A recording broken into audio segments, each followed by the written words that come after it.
하나님 말씀 구약성경 출애굽기 15장 22절에서 26절에 있는 말씀입니다. 출애굽기 15장 22절에서 26절, 제가 가지고 있는 성경은 구약서 105쪽입니다. 찾으셨으면 아멘. 구약서 105쪽 출애굽기 15장 22절부터 26절 합독합니다. 모세가 홍해에서 이스라엘을 인도하며 그들이 나와서 수르 광야로 들어가서 거기서 사흘길을 걸었으나 물을 얻지 못하고 마라에 이르렀더니 그곳 물이 서서 마시지 못하겠으므로 그 이름을 마라라 하였더라. 백성이 모세에게 원망하여 이르되 우리가 무엇을 마실까 하며 모세가 여호와께 부르짖었더니 여호와께서 그에게 한 나무를 가리키시니 그가 물에 던지니 물이 달게 되었더라. 거기서 여호와께서 그들을 위하여 법도와 율례를 정하시고 그들을 시험하실세 이르시되 너희가 너희 하나님 나 여호와의 말을 들어 순종하고 내가 보기에 의를 행하며 내 계명에 귀를 기울이며 내 모든 규례를 지키면 내가 애굽 사람에게 내린 모든 질병 중 하나도 너희에게 내리지 아니하리니 나는 너희를 치료하는 여호와임이라. 아멘.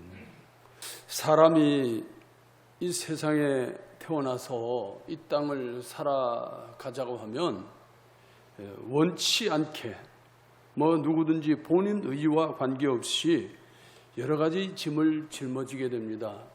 사람에 따라서 무게의 차이는 있을 수 있겠지만 그러나 쉽고 가벼운 짐은 이 땅에는 없어요. 다 나름대로 무겁게 생각합니다. 그래서 이 짐은 가볍든지 무겁든지 간에 참 귀찮은 존재죠. 그런 게 없으면 좋겠는데 나는 원하지 않아도 이 짐은 지고 가야 되는 거예요. 답답하고 또 괴롭고 또 숨도 차고, 그래서 원망도 하다 보면 자기 신세 한탄도 하게 되고 또 어떤 사람은 심지어 자살의 길목까지 가는 사람들이 얼마나 많은지 모릅니다. 그럼에도 불구하고 오늘 우리 믿음의 사람들에게는 주님께서 수고하고 무거운 짐진 자들아 다 내게로 오라, 내가 너희를 쉬게 하리라 하시면서 무거운 짐에 눌려 고생하는 우리를 삶의 자리로 초대해 주셨습니다. 오늘 본문에 나타나는 수르 광야와 마라가 있는데 이 수르 광야와 마라는 무거운 짐을 짊어지고 힘겹게 살아가는 인생들의 현주소를 대변해 주는 말씀입니다. 오늘 우리도 이러한 짐을 짊어지고 있다면 오늘 이 시간에 주시는 수르와 마라를 만난 인생이란 지하에서 말씀을 통해 우리 짐을 덜어주시는 주님께로 나아가는 복된 역사가 임하시기를 주님의 이름으로 축복합니다. 첫째는 수르의 황량함을 만난 인생을 이야기합니다. 오늘 본문 22절을 보겠습니다. 본문 22절을 보면 우리 같이 읽어보실까요? 모세가 홍해에서 이스라엘을 인도하며 그들이 나와서 수르 광야로 들어가서 거기서 사흘길을 걸었으나 물을 얻지 못하고, 이 수르라고 하는 지명은 담 혹은 성벽을 의미합니다. 근데 돌아다닌다, 순회한다 이런 뜻에서 유래가 됩니다. 그러니까 수르 광야는 사막으로 먼지만 날리는 곳을 순회하는 나그네의 모습을 여기서 연상시켜 줍니다. 사흘 동안이나 물을 찾아 헤맸는데도 물 한 방울도 얻을 수가 없어요. 여기 걸었으나 하는 이 말은 물을 찾을 때까지 이 수르 광야 사방을 헤매고 다녔다 그런 말입니다. 그만큼 물을 찾기가 어려웠다는 것이죠. 사람은 모름지기 좋은 물이 있어야 되고 좋은 공기가 있어야 되고 그 공기를 내뿜는 숲이 있고 그늘이 있어야 되는데 태양을 피할 그늘 하나도 없고 물 한 방울도 얻을 수 없는 이 뜨거운 사막, 여기에서 사람이 담을 쌓고 성벽을 쌓은들 무슨 소용이 있겠느냐 그런 말입니다. 왜냐하면 이곳은 사람 살 곳이 못 된다는 것이죠. 그야말로 황량한 인생길의 모습을 보여줍니다. 하나님께서는 이스라엘 이곳으로 인도하셔서 여기에서 하나님을 바라보게 만드시는 거예요. 인생에 가는 길을 좀 장미꽃같이 아름답게 만들어주시고 아주 참 평야처럼 그렇게 좋은 길을 만들어주시면 얼마나 좋겠습니까? 그런데 하나님께서는 그렇게 하지 않아요. 우리 인생을 너무나도 잘 압니다. 우리 인생은 그런 환경에 놓아두면 하나님 잊어버리는 거예요. 그냥 육신의 삶에 만족합니다. 더 이상의 것을 바라보질 않아요. 육신의 것만을 자꾸 추구합니다. 그래서 하나님께서는 이 황량한 인생길을 인도하셔서 여기에서 하나님을 찾게 하고 하나님을 바라보게 하시는 거예요. 실제로 우리나라만 보더라도 우리나라가 경제적으로 힘들고 어렵고 전쟁의 와중에서 막 피해 나와가지고 이제 막 복구하는 이 어려운 상황 속에 먹을 것도 제대로 못 먹고 입을 옷도 제대로 못 입고 헐벗고 굶주리고 그럴 때는 많은 사람들이 하나님을 찾았어요. 하나님을 찾고 하나님 앞에 엎드렸고 울부짖었고 하나님의 도우심을 구했어요. 그런데 세월이 흐르면서 경제가 좋아지고 좀 육신적으로 평안해지고 부유해지고 이렇게 되어지니까 믿음이 점점 떨어진단 말이에요. 하나님 앞에 아쉬울 것이 별로 없어요. 그러니까 하나님 앞에 울부짖는 것을 찾아보기가 어려워지고 있단 말이죠. 이게 우리의 현주소예요. 그래서 하나님께서는 이 수르라고 하는 황량한 사막길을 통해서 하나님을 만나게 하시고 하나님을 찾게 하시고 하나님 앞에 부르짖게 하는 것을 볼 수가 있습니다. 두 번째는 마라의 고통을 만난 인생을 이야기합니다. 본문 23절을 보겠습니다. 다 같이 읽습니다. 마라에 이르렀더니 그곳 물이 써서 마시지 못하겠으므로 그 이름을 마라라 하였더라. 이 마라라고 하는 말은 고통을 의미합니다. 쓰리다, 혹독하다, 괴롭다 이런 뜻을 가진 단어에서 유래가 됩니다. 이스라엘 백성이 출애굽에 마라로 갔습니다. 그런데 그 물은 써서 마시질 못해요. 물을 얻었다고 좋아했는데 맛을 보니 도무지 먹을 수가 없어요. 너무 써요. 너무 써서 도저히 마실 수가 없어요. 근데 그것도 완료형으로 이미 오래전부터 마실 수 없는 물이었다 그런 말입니다. 아무도 그 물을 마시는 사람도 없고 마시려고도 하지도 않고 이 말에 쓰면 고통스럽고 괴로운 인생을 예표해 줍니다. 그래서 오늘날 우리 인생들이 살아가는 삶의 모습을 그대로 예표해 주는 거예요. 말하는 쓰고 괴로운 인생 현실을 보여줍니다. 질병을 만난 분들은 질병의 고통으로 쓰고 괴로운 신음소리를 내게 되고 물질이 있다가 없게 되면 그것도 괴롭고 쓴 그런 고통을 만나게 되는 것입니다. 사회에서 열심히 생활을 합니다. 근데 열심히 생활했는데도 한창 일할 나이에 직장에서 쫓겨나는 것도 참으로 쓴 인생이고, 학생이 열심히 공부를 했는데 원하는 진로를 나아가지 못하는 것도 수르 광야 같은 황량함이고 마라 같은 쓴물이에요. 마음이 그렇게 상처를 입는다고 말합니다. 그렇게 처절해진다고 말이에요. 이런 것이 심해지면 사람에 따라서 아주 막다른 길목에 이르는 사람도 있어요. 우리 생각에 돈이 많으면 행복할 것 같지만 오히려 돈 때문에 목숨을 끊는 사람도 있어요. 권력을 가지고 있으면 그 권력이 자기를 평안하게 해줄 것 같지만 때로는 그 권력이 자기를 망쳐버리는 이런 경우도 있어요. 우리는 우리 주변에서 얼마든지 찾아볼 수가 있습니다. 이 세상에는 천국 같은 곳은 아름다운 곳이 없습니다. 천국처럼 아름다운 곳이 이 땅에는 없어요. 음과 양은 어디나 공존합니다. 좋은 것이 있으면 나쁜 것이 있는 거예요. 밝은 것이 있으면 어두운 것이 있는 거예요. 쓴 것이 있으면 단 것이 있고 단 것이 있으면 쓴 것이 있어요. 즐거운 것이 있으면 괴로운 것이 있고 언제든지 음과 양이 공존하는 거예요. 이 세상은 좋은 것만 있지 않아요. 아름다운 것만 있지 않습니다. 그런데 사람은 좋은 것만 찾지요, 아름다운 것만 찾지요, 평안한 것만 찾지요. 그런데 그것이 내 원대로 되지 않는다 그 말이에요. 수르와 마라를 만난 이스라엘 백성은 어떤 반응을 보입니까? 홍해의 기적과 은총은 잠시뿐이고 하나님의 사람 모세를 원망합니다. 자기들의 고통으로 인해 불평하는 종살이할 때 모습을 그대로 보여주는 거예요. 그것도 한 번이 아니라 계속해서 원망하는 겁니다. 이때 하나님의 사람 모세는 이들과 달리 하나님 앞에 엎드려요. 하나님 앞에 부르짖습니다. 바로 이것입니다. 이것이 인생길에 수르와 마라의 위기가 닥쳤을 때 보여주는 성도의 참모습이다 그 말이에요. 우리는 아무리 평화로운 시대에 살고 있는 것 같지만 이 평화로운 시대, 그 평화로운 시대 속에는 또 다른 그늘이 또 숨어 있는 거예요. 나는 날지 못하고 지나가지만 어느 순간에가 그 그늘이 우리를 덮쳐버릴 때가 있습니다. 오늘 우리가 평안한 중에도 하나님을 계속해서 찾고 하나님을 향해 부르짖고 하나님 은혜를 구한다고 하면 하나님께서는 그 무게를 덜어주시겠지만, 그러나 우리가 하나님을 찾지 아니하고 그 평안에 취해서 그렇게 살아가다 보면 어느 날 그 그늘이 덮칠 때, 어두움이 덮칠 때 감당 못할 일이 벌어지는 것입니다.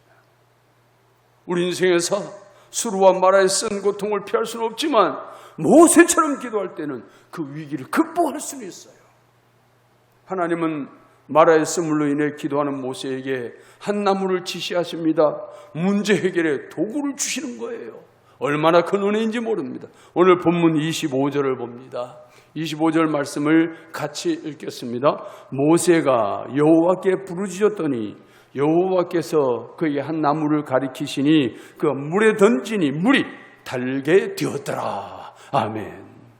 그렇습니다. 모세가 하나님의 지시를 받고 이 나무를 즉시 물에 던져요.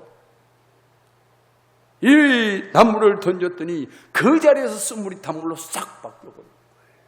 마실 수 없는 물이 마실 수 있는 물이 되는 것입니다. 하나님은 이 시간 수르와 마라를 울부짖는 우리에게 주님의 십자가를 주셔서 해결해 주십니다. 오늘 이 말씀을 통해 여러분의 수르와 마라의 현장이 있다면 하나님의 은총의 나무, 문제 해결의 나무를 던지는 역사가 임하시기를 주님의 이름으로 축복합니다. 그럴 때에 하나님께서 그 십자가로 우리 문제를 해결해 주신다고 말해요. 셋째는 오늘 본문을 보니까 나는 치료하는 여호와라 말씀합니다. 치료하는 여호와, 치료하는 하나님을 만나야 된다는 것입니다. 오늘 본문에서 마라의 쓴물을 달게 하신 하나님께서 결론적으로 이스라엘 백성에 선포하십니다. 그것은 나는 너희를 치료하는 여호와라. 오늘 본문 26절을 봅니다. 다 같이 읽겠습니다. 너희가 너희 하나님 나 여호와의 말을 들어 순종하고 내가 보기에 의를 행하며 내 계명에 귀를 기울이며 내 모든 규례를 지키면 내가 애국 사람에게 내린 모든 질병 중 하나도 너희에게 내리지 아니하리니 나는 너희를 치료하는 여호와임이라. 우리의 질병, 우리의 문제, 수르와 마라의 고통을 치료해 주시는 분은 바로 우리가 믿는 하나님이라고 말씀하고 있는 것입니다. 세상 어디에 가도 만족이 없어요. 기쁨이 없어요. 즐거움과 보람을 느낄 수 없어요. 세상 어떤 곳에 살지라도 치료하신 하나님을 믿고 바라보고 계속해서 그분의 말씀에 순종하고 의지하고 나간다고 하면 그것은 바로 단물이 샘솟는 마라가 될 것이고 바로 그것은 푸른 초장으로 바뀌는 하나님의 동산 수르로 바뀌게 된다고 말해요. 우리가 사는 세상이 황량한 벌판 같고 이것이 우리에게 고통을 주는 수르가 되고 고통을 주는 마라가 되지만, 그러나 하나님께서, 치료하는 하나님께서 우리와 함께 하시고 치료하는 하나님이 역사하시면 그 쓴 고통을 가져다 주는 마라와 수르가 우리에게 아름답고 달고 영광스러운 그런 것으로 변화된다고 하는 사실. 지금 전 세계는 코로나19라고 하는 시대의 전염병으로 인해서 몸살을 앓고 있습니다. 이것이 지금은 델타 변이 바이러스 돌변을 해서 사방을 휘몰아치고 있어요. 이 델타 변이 바이러스는 코로나19가 다른 질병이 아니에요. 거기에서 다 발생하는 거예요. 지금 돌연변이 현상을 계속 일으키고 있어요.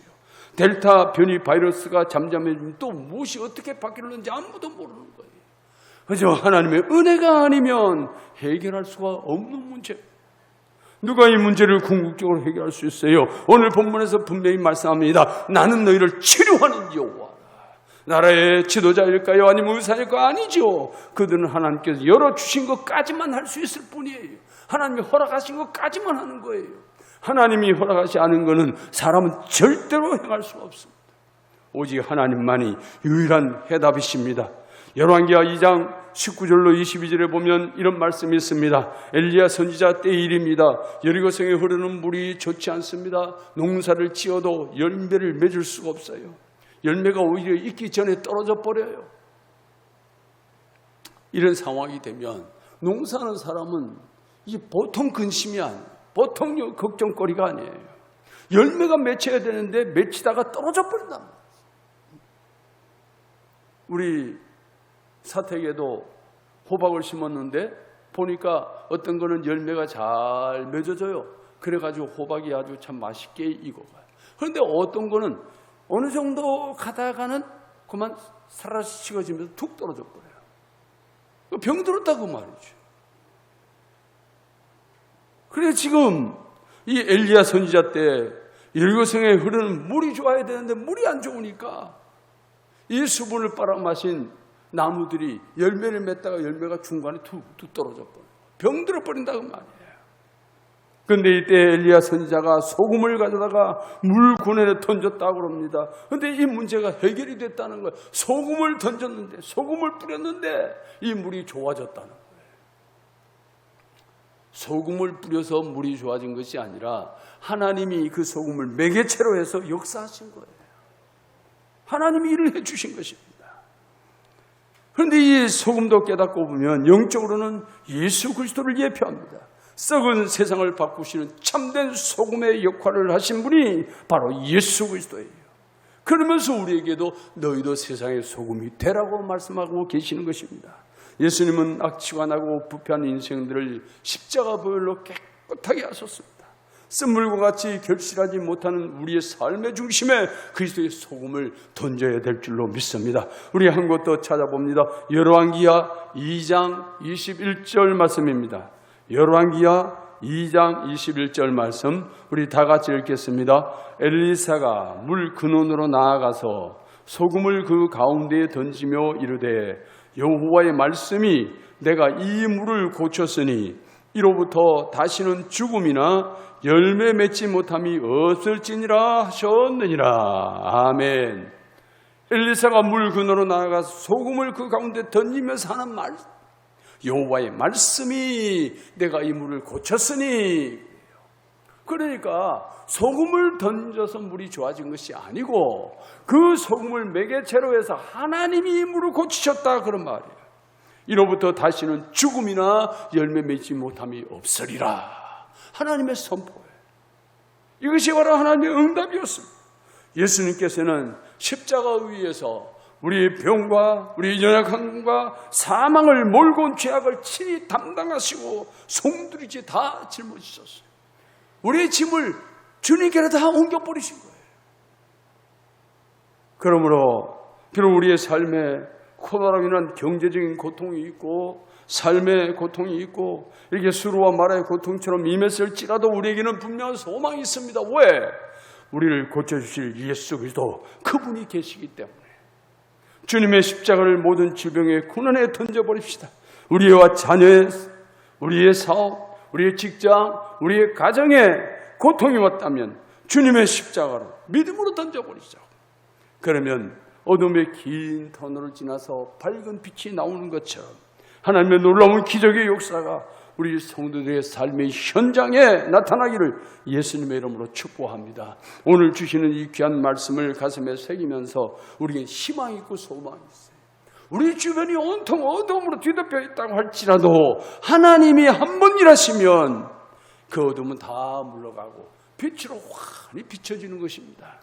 저는 분명히 믿습니다. 하나님께서 이런 이 고통의 세월을 언제까지나 두어 보시지 않을 것이다. 이래서 오늘 하나님 앞에 기도하는 사람들이 자꾸 늘어나고 있어요.